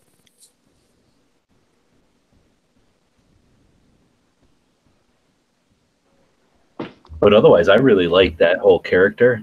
I don't know who is that. There's some writer, right? It's like the Clancy. character is Tom Clancy. Yeah, Yeah, And I Clancy. think John Krasinski, he does a great job. I was not expecting to do a very good job at that role, but I thought he did a great job at that role. Well, what I mean, I like how it's been going on for so long because there's been like, it's sort of like James Bond. There's like multiple people doing it, and Oh then yeah. like when he's old and young and shit, I kind of like that. So it I remember matches the the first movies, one, or is it? No, gosh, no. Like the first time I remember Jack Ryan in a movie, it might not have been the first one, but I remember Hunt for Red October when Alec Baldwin played Jack Ryan, and it's his later on in life. What this is this shows Jack Ryan as young out of college, and how he got recruited and how he started in the CIA after being in the Marines and all of that stuff. To where most of the movies, he's already an established CIA guy. This shows how he got started in the CIA. It's pretty interesting. You said it's a series, or just a couple of movies? Yeah, it's a series, and Okay. and season it's like a 10-episode series, and season 2 comes out in August. Okay. They got season 1 up already. Yeah, because I've seen a couple of the movies of his early, just coming out of college or whatever, where he gets recruited. But I didn't know there was series as well. Yeah, it came out like last year, and they did season 1. I think they're filming season 2 right now. It's supposed to come out like in August or something. But I enjoyed it. There's the ones with Han Solo where he's like middle aged and his wife is Right. all Yeah. he's a doctor and all that. And there's like 3 of those or 2 or 3 of those. And then there's one where he's like younger and then the nuke goes off or something, like in some kind of sports. Some of all fears.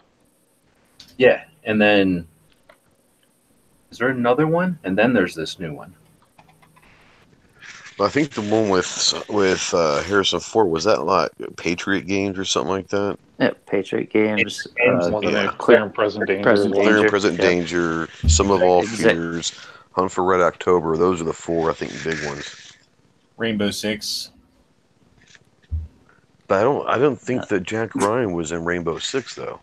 That was just Tom Clancy. Sorry. Yeah. Is that a movie though? That was It's a a video book game. and a video game. Well, Rainbow series Six of is a whole games. series. It's a whole series of Rainbow Six books, which I love. They're phenomenal books as well. But that's a whole separate Clancy series than the Jack Ryan series.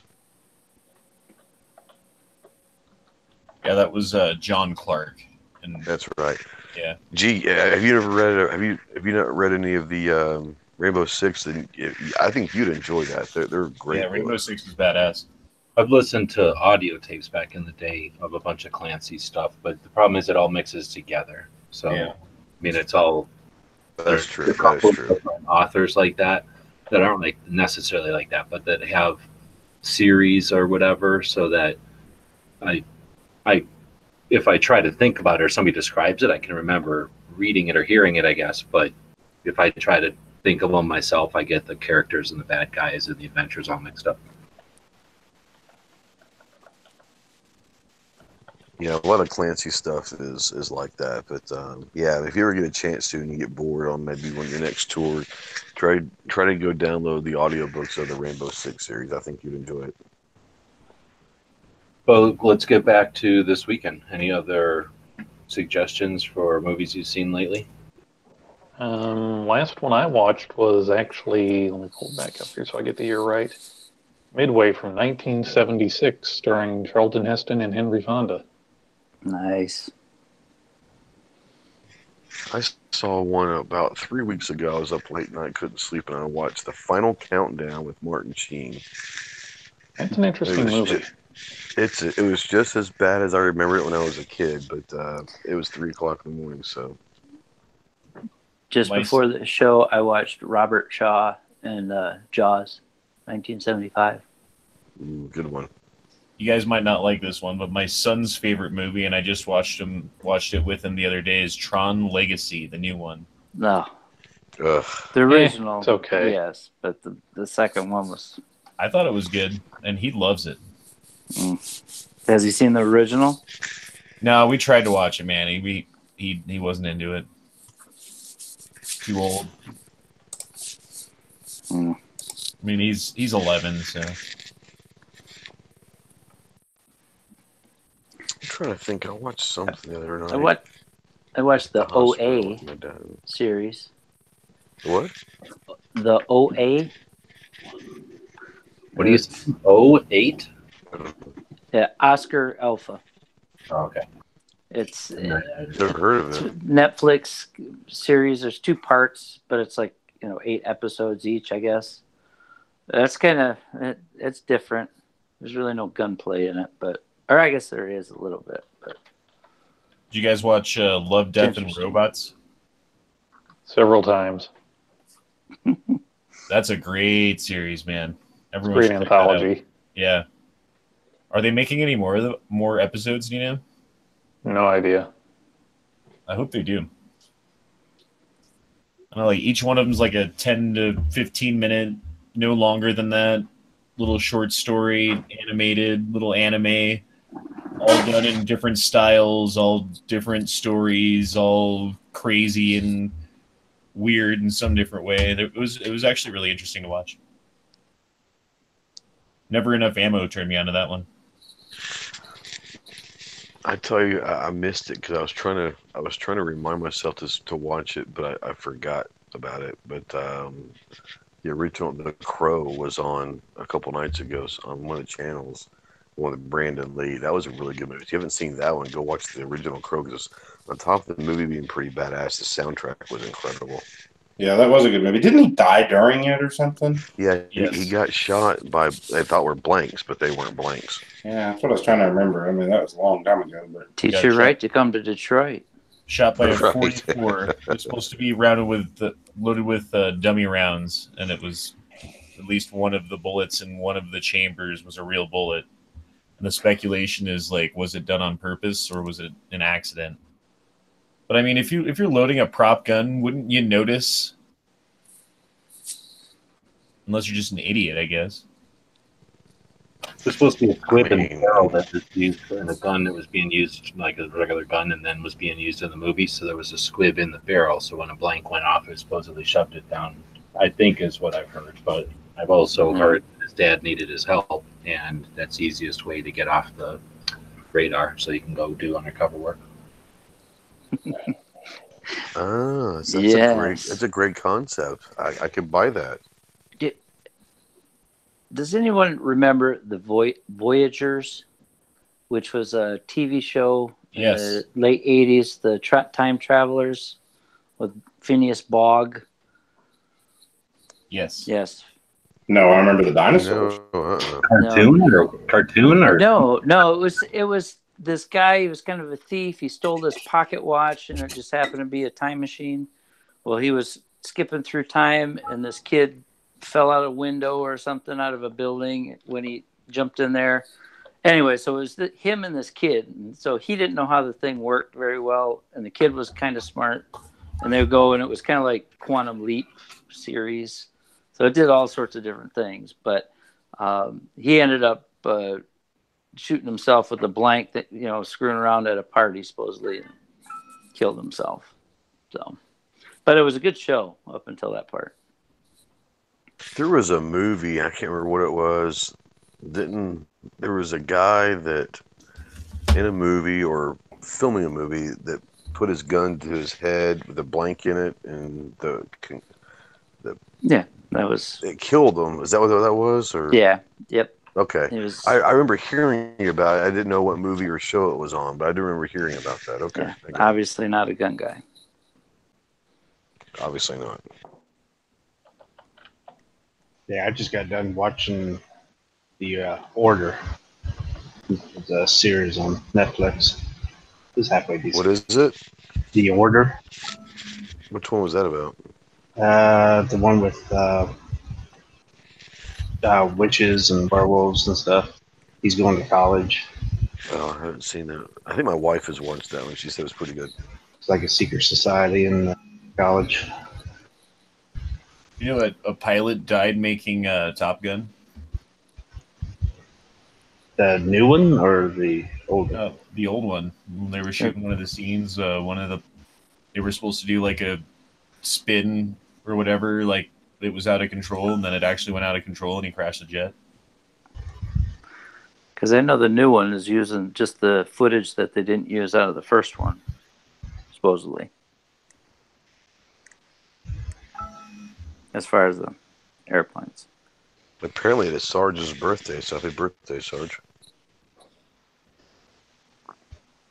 Happy birthday, Sarge. Yeah, birthday, Sarge. I think he's sleeping.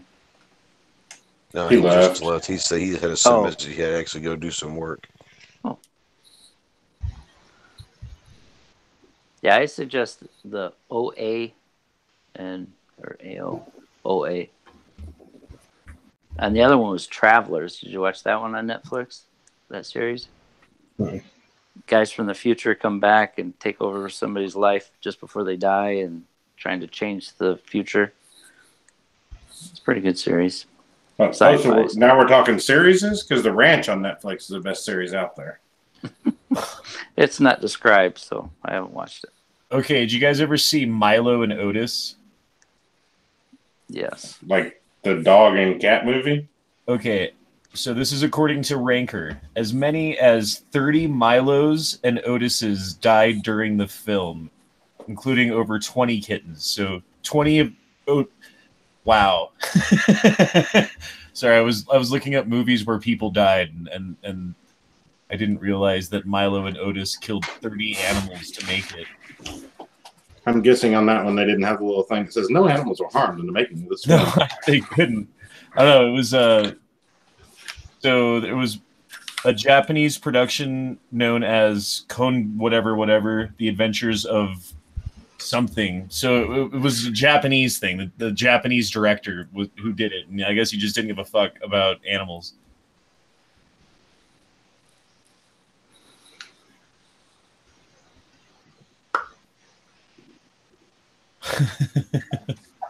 Sorry, that's nuts.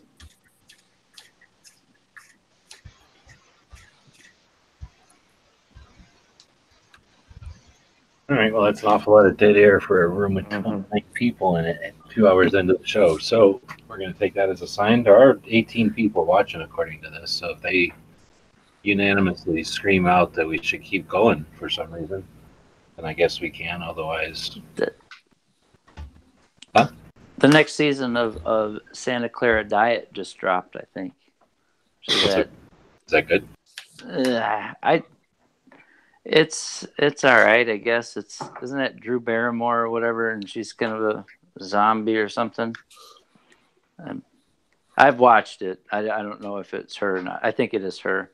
It's the family trying to cover for her, and they're realtors.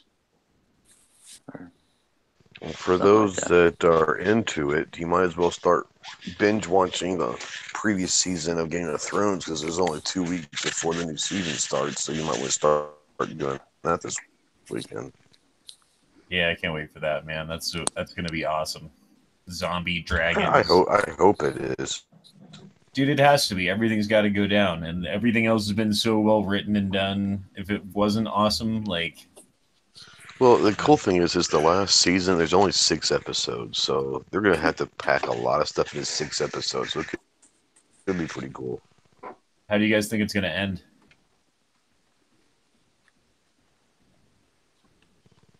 Oh, man. I mean, I think Jon Snow's going to be the king. I think winter's going to arrive. Wow, that's going on a limb. Do you think there's going to be any dragons left at the end? Or are they all going to be dead?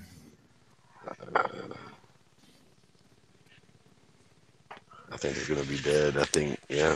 Yeah, I think so too. I think killing the zombie dragon's going to take most of both of the dragons out, and then by the end of it... I think they'll sacrifice themselves to kill that one to protect her. Or something like it'll be some dramatic scene, I'm sure. And I don't see Jon Snow making it all the way. I think he's gonna die killing the White Walker King guy. What's his name? Yeah. See, I think that he is technically the rightful heir to the throne right now. So I think he will live. Yeah, it's true. He is the rightful heir. But is that the reason why the Red Witch brought him back, or was it to kill the Night King? Yeah, but I don't think there's any guns in that show, so don't watch it. They got some pretty badass crossbows. I'm sorry for even bringing that up. Sorry. Crossbow is not a gun. However, what does have guns in it is Happy. Everyone should watch that. Are you talking about the Little Duck movie? No, I'm talking about the sci-fi series on Netflix. Yeah, it's on. I've never seen that before. It's on Netflix. Yeah. Mm-hmm. Yeah.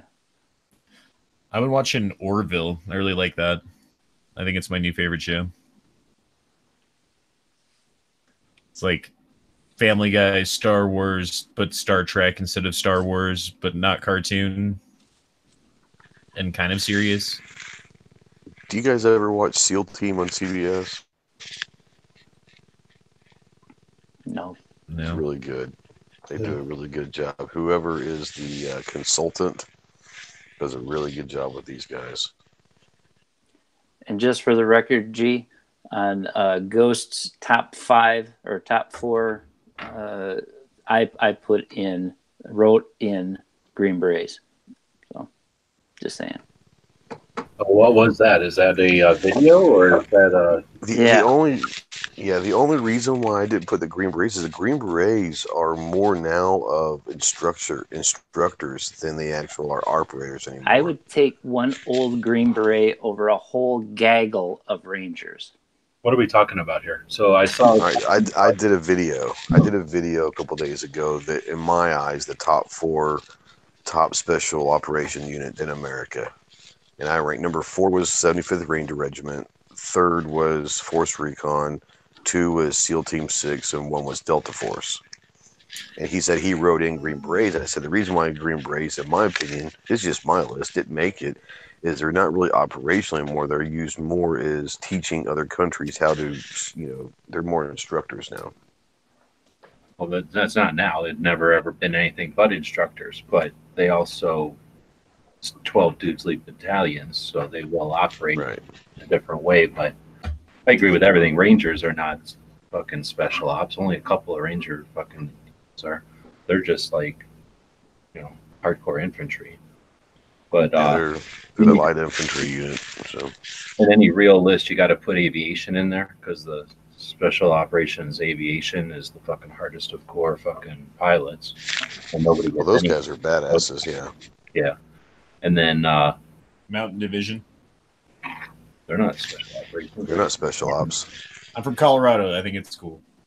Yeah, I mean, fucking mountains fine and everything, but yeah, they're just when we need to go fight in the cold, that's still divisions of dudes and stuff. Anyway, yeah, that's cool. So I don't know what they're asking you out there. Thinking of Happy Feet and Duck. Well, that series with Happy is a guy, he's kind of sees, I don't know, unicorn cartoon thing to find somebody kind of thing. Yeah, it's set in the same universe as Law and Order. It's this one after the guy turns into an alcoholic and loses his job and all that, right? So yeah, it's just basically the continuation of Law and Order, just after the guy becomes like a drunk, alcoholic, druggy psychopath. Starts hallucinating and seeing magical creatures. It's great. I just want to say something to someone in the chat. 7 Wonders, I'm sorry I ruined your night with cats and dogs. I was just reading internet things.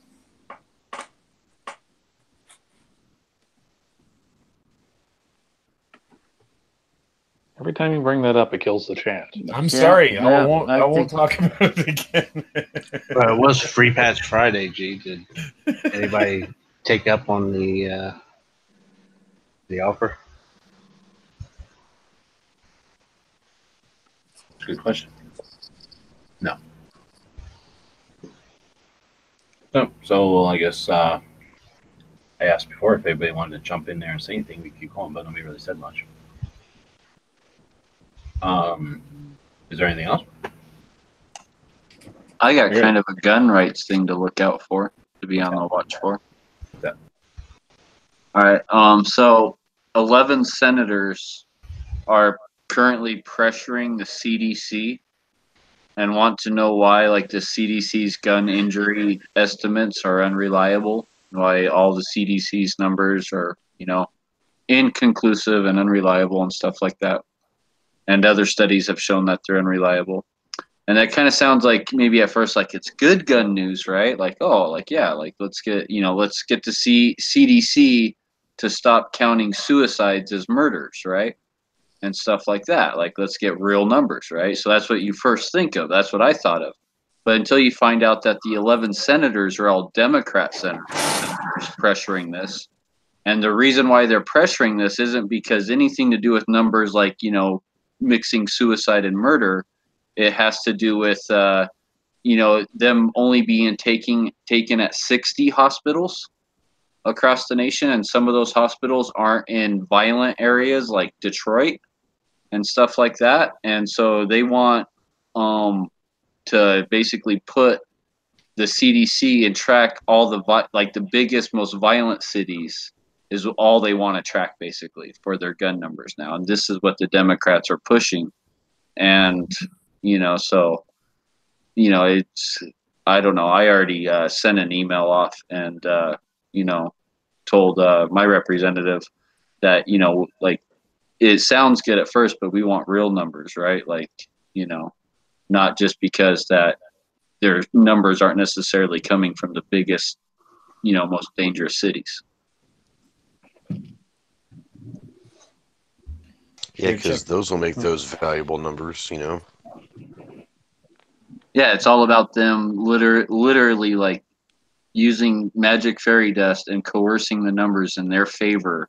So, at first I was like, oh yeah, this looks like it might be another 2A win, right? Like, yeah, we're going to get real numbers and statistics. No, it's all about them wanting to fudge it even more than what it is. Well, they're also probably pissed at the CDC because when Obama ordered the last CDC gun violence study, it came back and backfired on them, and that's probably why they're more upset than anything. So I just posted that in the side chat. Proposition 63, federal judge declares California's ban on high-capacity gun magazines unconstitutional. Well, let's not take that for exact truth, because what happened was that in 2015 they tried to get a law that says, from the 2000 law, it says that 30 round high capacity magazines were no longer legal, but they still had the stipulation that is if you owned them prior, they were grandfathered in. In 2015, they tried to put a law, they passed a law saying that the grandfathered high capacity mags were no longer legal either.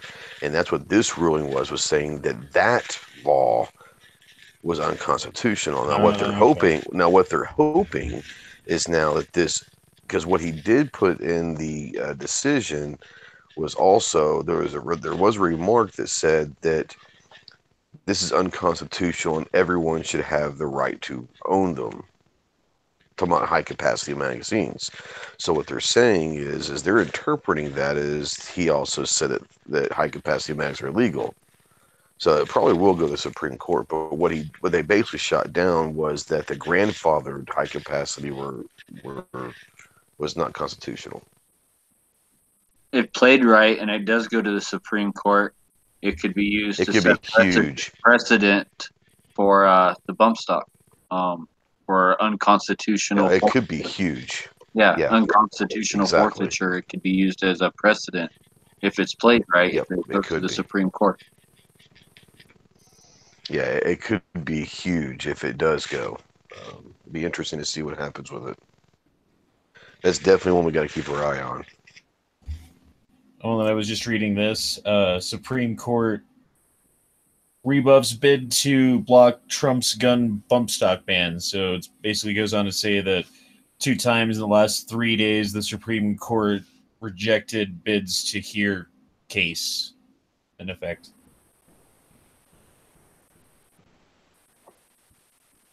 So it blocked gun right activists on bump stock attachment, enable semi-automatic weapons to fire rapidly. The policy, blah, blah, blah, blah, blah. Yeah, basically it's just saying that 2 times the last 3 days, gun advocate groups were like, hey, Supreme Court, hear a case, and they were like, no.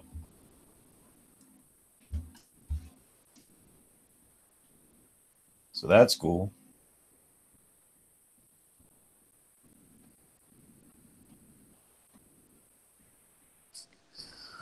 All right, well, so we'll end it. Anybody's got anything else before we end it? Yeah, if you were looking at your local information as far as these bills, these things that are trying to be pushed pro or against, anti, whatever you want to call it, make your post, learn your information, share it, and share it with people in real life, and use the hashtag Defend Liberty Project. And focus on liberty instead of just firearms, because it's all about civil rights and our liberties. Yeah, and our descendants. People are looking at what it does to them, and Not looking at what it does to the big picture. I think try to remember DLP. So that's an excellent project. I think that could be our potential motto for 2019-20. Focus on liberty. Thanks everybody for showing up, and we'll be back on Monday with another show. Travis does Caliber Corner tomorrow. Rick does Rick's Life as I See It. We'll do the 2A workshop tomorrow. Snob does a show, and is Sarge tomorrow? It's obnoxious tomorrow. Okay. Sarge, that is Thursday. And then a bunch of stuff on Sundays. Foul Territory, is Gary still in here? Yep. And yes, Midnight, was he in here? Earlier, yeah. For a little bit. Yeah. Okay. So thanks everybody for watching and listening.